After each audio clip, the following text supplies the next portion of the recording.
¿sí me entiendes? Entonces para mí los años son los que uno representa, los que uno se siente. Yo me siento muy fuerte. Eran íconos, pero no todos eran leyendas. Algunos llevaban sombrero, sin cargar la historia. Vicente Fernández lo sabía, lo supo siempre. Durante más de 6 décadas guardó silencio por respeto, por lealtad, por orgullo. Pero a sus casi 80 años, y con la voz quebrada por los años, pero firme por dentro, decidió hablar. Finalmente. El Charro de México, conocido por su porte de acero y su mirada que no perdonaba la falsedad, ha revelado los nombres que nunca pudo tragar. Hombres que compartieron escenario, género o industria con él, pero no los valores. Uno lo llamó traidor con traje de charro. A otro simplemente lo tachó como la estrella sin alma. Después de toda una vida defendiendo la música ranchera con sangre y garganta, Vicente suelta su verdad. Y es más dura que un trago de tequila en ayunas. Después de décadas en la música, Vicente rompe el silencio. Y lo que dice duele más que una botella rota en el pecho. Listo para conocer los nombres. Vamos al grano. Juan Gabriel. No necesitaban enfrentarse en el escenario para que el conflicto fuera evidente. Vicente Fernández y Juan Gabriel eran 2 titanes de la música mexicana, pero de galaxias distintas. Uno nacía de la tierra, el otro del fuego. Uno creía en el silencio, el otro en la teatralidad. Y aunque jamás se declararon la guerra entre ellos, existía una grieta imposible de cerrar. La tensión se tejió lentamente entre entrevistas cuidadosas y gestos apenas visibles, pero estalló silenciosamente en 1998, cuando Vicente rechazó públicamente grabar un dueto con el Divo de Juárez. En una rueda de prensa en Guadalajara, dijo con voz firme y mirada clavada: «Yo no canto con payasos, canto con charros». Nadie lo mencionó por nombre, pero México entero entendió. Juan Gabriel representaba para Vicente una traición sutil a los valores de la música ranchera. Donde Vicente cantaba desde la cicatriz, Juan Gabriel lo hacía desde el espejo. Brillaba, bailaba, lloraba con escenografía. Y aunque el país lo amaba, Vicente lo observaba como quien ve un cuadro hermoso pintado con colores falsos.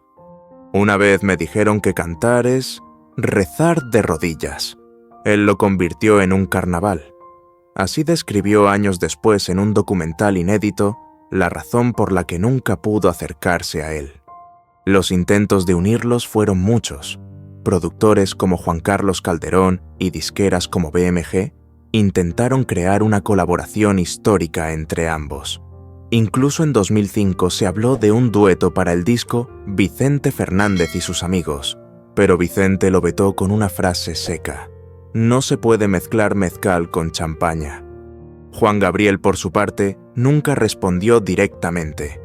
En una entrevista de 2014, cuando le preguntaron por Vicente, solo sonrió y dijo: «Somos diferentes.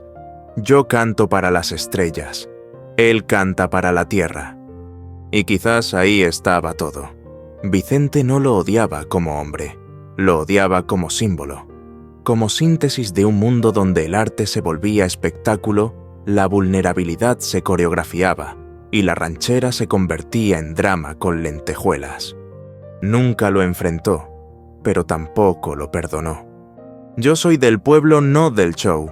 Esa fue la frase final que dejó escrita en un cuaderno hallado tras su muerte. Dicen que estaba subrayada 2 veces. Pepe Aguilar. La historia entre Vicente Fernández y Pepe Aguilar nunca fue de gritos ni titulares. Fue más bien una guerra de silencios. Un duelo generacional envuelto en trajes de charro y cargado de una tensión que solo los verdaderos conocedores del regional mexicano supieron leer. A simple vista, todo parecía respeto. Pero detrás de las cámaras, Vicente observaba y desaprobaba.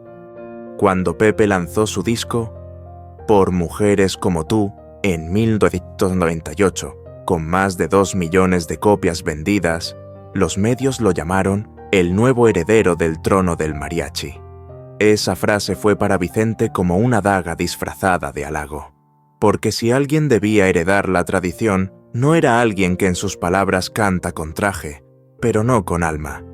Vicente no le perdonaba a Pepe la modernidad, el uso de sintetizadores en rancheras, las colaboraciones con artistas de pop, las entrevistas en inglés. Cuando uno canta para los gringos, termina cantando para el dinero, dijo una vez con amargura, después de verlo presentarse en los Latin Grammy junto a Christina Aguilera. La gota que colmó el vaso llegó en 2012, cuando Pepe fue elegido como el artista principal para el homenaje a José Alfredo Jiménez en el Auditorio Nacional. Vicente, ya retirado temporalmente por problemas de salud, observó todo desde su rancho en Los Tres Potrillos. Cuando le preguntaron si lo había visto, respondió con frialdad: «Yo no veo imitaciones». Pepe intentó tender puentes en varias ocasiones. Incluso lo invitó a cantar juntos en el Palenque de León en 2015. Pero Vicente lo rechazó con una carta manuscrita donde escribió: «No se puede compartir escenario con quien canta con técnica, pero sin cicatrices». La herida era más profunda de lo que la prensa supo, porque Pepe no era un extraño. Era el hijo de Antonio Aguilar, el único hombre que Vicente siempre consideró su igual en el escenario. Y tal vez por eso, la exigencia fue más dura, el juicio más implacable. «Al legado no se le suben luces de neón», escribió Vicente en su diario en 2019. Y esa frase fue su sentencia. Para él, Pepe no era un traidor. Era una advertencia de lo que pasa cuando el arte se transforma en industria. Luis Miguel. La distancia entre Vicente Fernández y Luis Miguel no fue producto de una pelea, sino de una incomodidad imposible de disimular. Nunca cruzaron palabras frente a frente, pero entre ambos había un muro invisible, el del origen, el del estilo, el del alma. Vicente no lo detestaba por su voz, porque reconocía que Luis Miguel tenía un timbre único casi celestial, sino por algo mucho más profundo, porque lo consideraba un intruso, vestido de gala, en una tierra que no conocía. Todo comenzó en 2004 cuando Luis Miguel decidió lanzar su primer álbum de rancheras México en la piel. Vendió más de 5 millones de copias en todo el mundo, ganó un Grammy y conquistó escenarios donde Vicente jamás había podido pisar. Pero para el charro de Huentitán, ese disco fue como un puñal envuelto en terciopelo.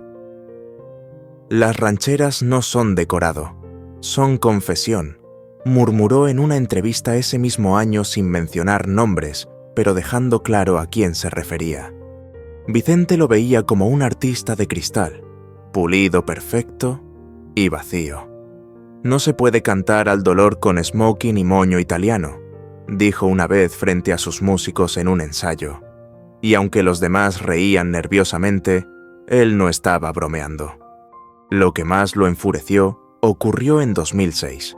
Luis Miguel se presentó en el Auditorio Nacional con una versión estilizada de La Bikina, acompañado de una escenografía de luces doradas y coreografía. Vicente, al ver la transmisión por televisión, se levantó de su sillón y apagó el televisor. «Eso no es México, eso es Las Vegas con sombrero». Nunca hubo declaraciones directas. Luis Miguel, como siempre, guardó silencio. Pero entre bastidores se supo que Vicente había rechazado una propuesta millonaria para grabar un dueto juntos en 2009. La razón fue clara: «Prefiero morir cantando con borrachos que con estrellas que no saben llorar».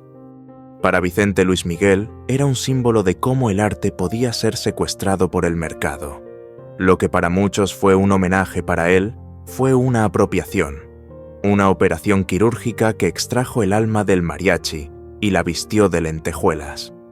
«Las rancheras no son para vender discos, son para sangrar en vivo». Esa fue su frase escrita en tinta negra, encontrada en una servilleta dentro de su estudio. Cristian Castro. A finales de los años 90, un joven de cabello rubio oxigenado sorprendía al mundo con una voz que, según algunos críticos, tenía la potencia de un Fernández y la sensibilidad de un José José. Su nombre, Cristian Castro, hijo de la icónica Verónica Castro y bendecido por la televisión mexicana, entró a la música con el viento de la fama soplando a favor. Pero en 1997, cuando lanzó el disco El Indomable, un álbum completo de rancheras producido por Vicente Fernández Jr., algo se quebró entre bastidores. Vicente, quien al principio observaba el proyecto con cautela, terminó rechazándolo en silencio. En una entrevista radial ese mismo año, lanzó una frase que cayó como cuchillo. Las rancheras no son para jugar al charro, son para llorarlas. Aunque nunca mencionó el nombre de Cristian, los medios entendieron el mensaje. Cristian interpretaba: si tú me dejaras y te sigo amando con técnica perfecta, pero con una estética que para Vicente rozaba lo absurdo, videos grabados en Las Vegas, sombreros impecables, chaquetas ajustadas al cuerpo, como si fueran disfraces de gala.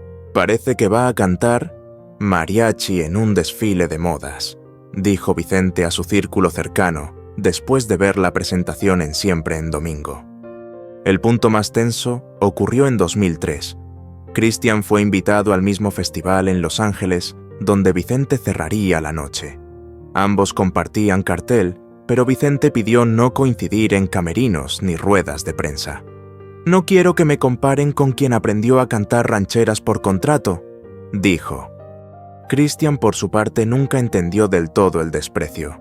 Siempre admiró a Vicente. Lo imitaba incluso en sus conciertos. Pero Vicente, terco como el agave, jamás cambió su percepción.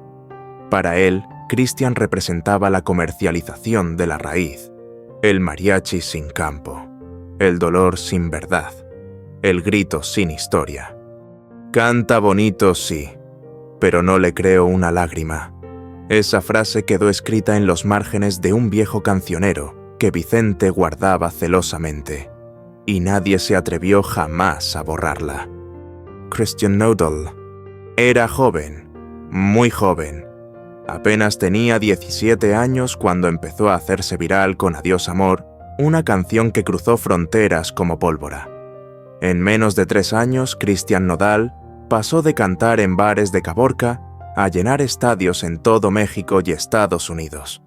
Para muchos era el renacer del regional mexicano. Para Vicente Fernández era una señal de alarma. No fue una cuestión de celos ni de rivalidad generacional.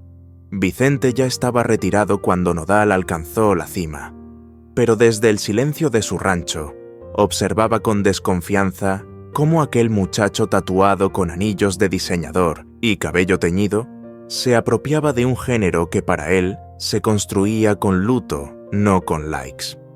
En una entrevista con TV Azteca en 2020, Vicente evitó nombrarlo directamente, pero cuando le preguntaron por las nuevas generaciones, respondió con una sonrisa helada: «Ahora se canta con la cara, no con el alma». Lo que más le dolía no era la fama del joven, era su velocidad. En menos de 5 años, Nodal ya tenía 3 Latin Grammy, una relación mediática con Belinda y un contrato millonario con Sony Music. Vicente, en cambio, había tardado 30 años en llenar un estadio sin que nadie se lo regalara. El punto de ruptura vino cuando Nodal lanzó Botella tras Botella, una canción que mezclaba ranchera con rap.